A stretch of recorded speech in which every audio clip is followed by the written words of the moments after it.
I remember standing on the street looking up, saying out loud, "Oh my God, oh my God, oh my God." I just couldn't believe what I was seeing.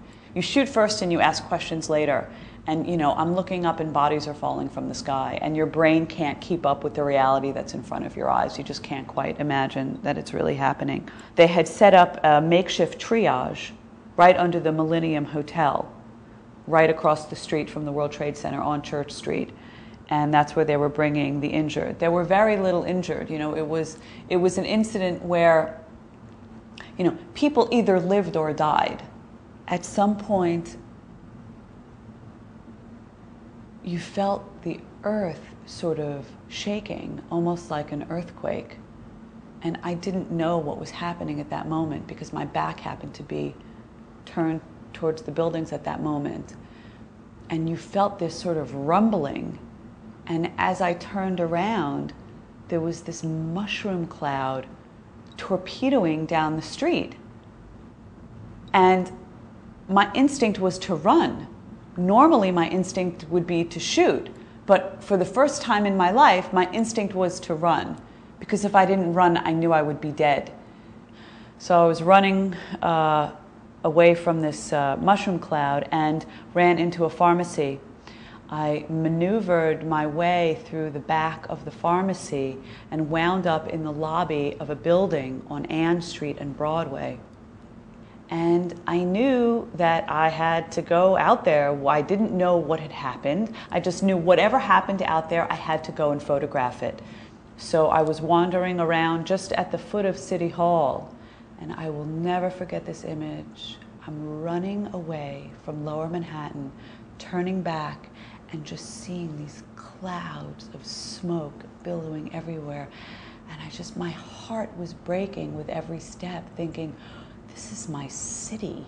The very next morning, first thing in the morning, I got myself down to Battery Park City and worked myself up to a rooftop. I found a rooftop to photograph from, and it was an incredible vantage point. And this is the West Side Highway, completely covered with the World Trade Center debris. And the next frame was actually the front page of the Daily News on September 13th.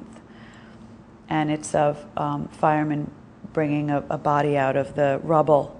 For months and months and months after the attacks, I photographed firefighter funerals.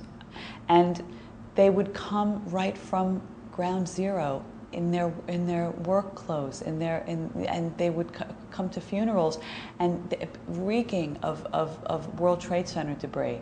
But everybody showed up. Everybody was there for each other. It was just incredible. My obligation as a journalist, as a photojournalist, was never as strong as it was during that time. I felt such an obligation to our readers, to the city, to the country, to document what had happened there.